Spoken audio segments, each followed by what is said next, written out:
when I look around the room at this cohort of mentees, this cohort of mentees, what I see so much potential.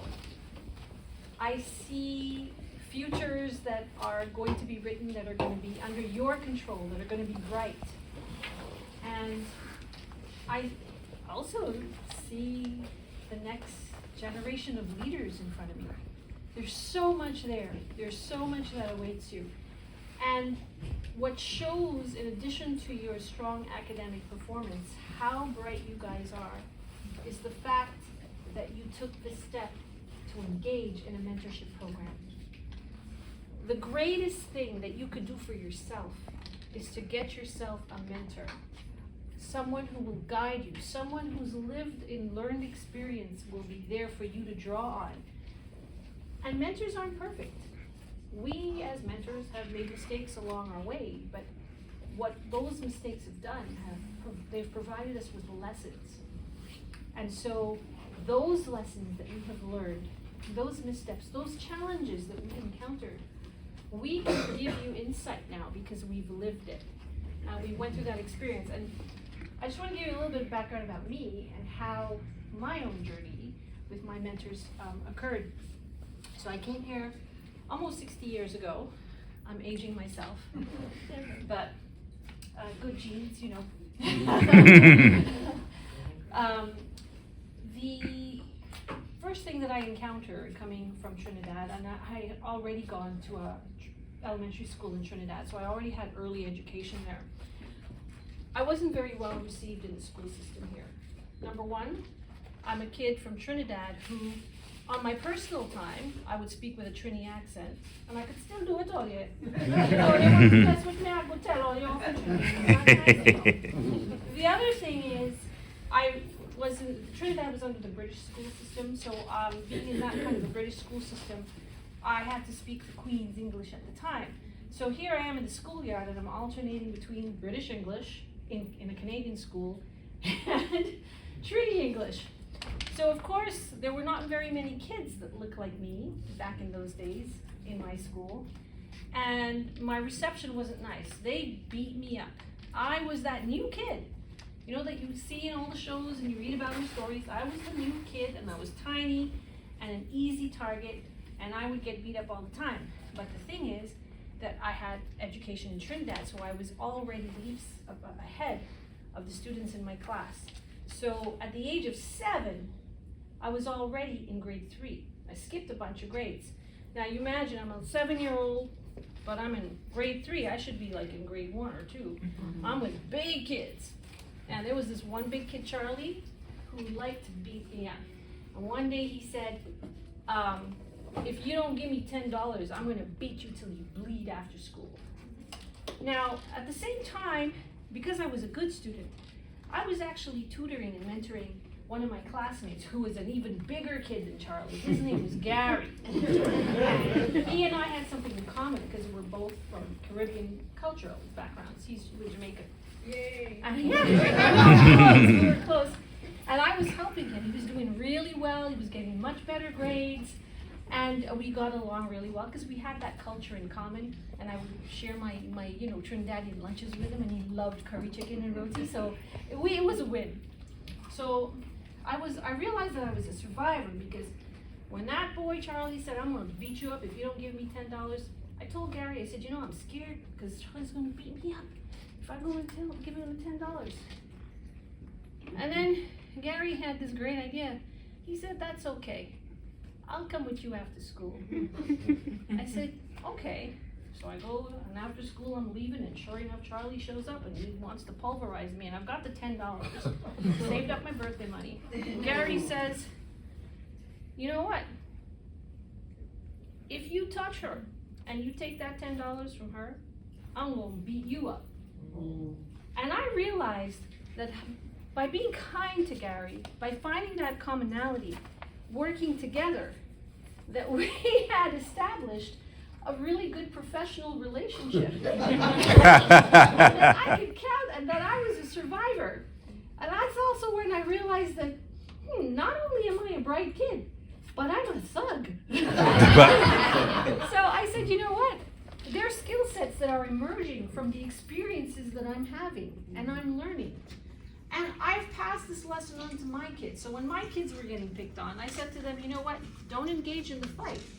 There are other ways to get out of the fight. There's other ways to prevent the bully from hitting you, to teach him that there are more powerful people than him and put him in his place. And my son, who was a petite kid, he actually used the same method when who was from Laurel Hill? Right, he went to Laurel and he had that happen to him in grade 7. No fight, nice friend that he helped out, much bigger than him, worked out. So all of this, that's a kind of mentoring that happens and a kind of exchange. At the time, I was kind of mentoring Gary, he was my mentee, but there was a partnership. And that brings me to what the mentor-mentee relationship is. Mentors are not your tutors. Mentors are not there to do your homework. Mentors are your partners. You are in a partnership when you're with your mentor. And you have responsibilities towards each other. And you will go through a journey together. This journey that you're taking through the GemStar program will be something that you go through together. There will be learnings on both sides. And throughout history, there have been many, many leaders who have been shaped by their mentors. They have become visionaries. They have become world leaders. And they have been concretized in history. Now, just a quick note for the mentors. Your roles and your responsibilities. As I said, you're not just this role of teacher. As a mentor, you are there to provide guidance. You are there to provide insight, to offer constructive feedback. You are modeling good values and modeling good behavior and modeling conduct for your mentees. You are empowering your mentees, not controlling them. That means, mentees, that your mentors are never judging you. They're never going to look down on you. They're always going to see you with equality, and they are always going to see you as an extension of themselves. And what do they want for themselves? Success. So that is exactly what they want for you.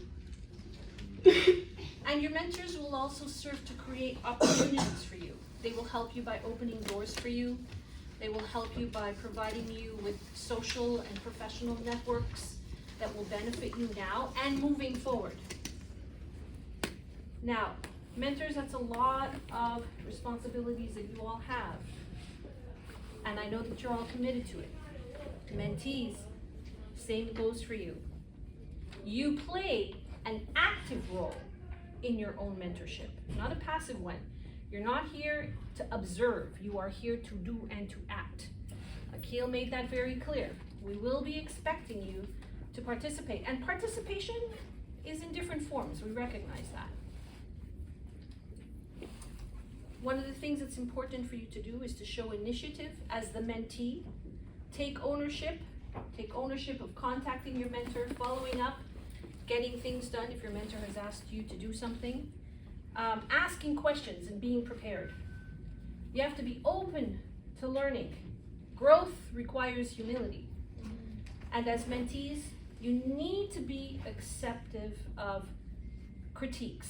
The critiques are there to help inform you how to improve, do better. They're not there to put you down.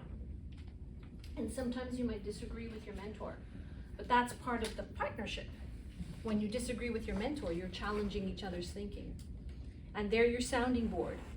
They're your sounding board so that you will learn one of the most important life lessons, and GemStar teaches you this through different activities. You will learn that when you are committed to something and you want to prove that you are right, you will learn that you don't have to raise your voice to do it, but rather you will raise the strength of your argument and of your position to establish that you are right. These are the things you will do with your mentor. Socrates mentored Plato. Anybody heard of Plato? And you know who Plato mentored in return? He mentored Aristotle, one of the founding fathers of mathematics. Maya Angelou, who do you think she mentored? First of all, who knows who Maya Angelou is? Good, mostly everybody. Do you know who she mentored? Any guesses? Oprah. Absolutely. She mentored Oprah Winfrey. She helped Oprah to find her voice, her purpose, and her confidence. Steve Jobs, anybody heard of him? Who do you think he mentored? I kind of heard it. Did you say? Was it you? I heard it from over here. He mentored Mark Zuckerberg. Anybody know who that is? Facebook, right? Nelson Mandela. Anybody heard of him? Yes. And you know who he mentored? Thabo Mbeki, who became. Sorry. Sorry. The adapted transport is downstairs, so she has to go. Understood. Thanks so much for coming, Anushka.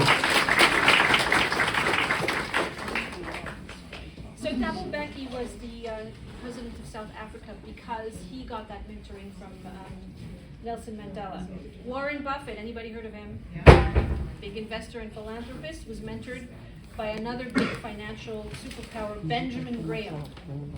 Now, these examples remind us that behind nearly every great achiever stands someone. There's someone who believed in them, encouraged them, illuminated their path, and was there for them to fall back on for advice.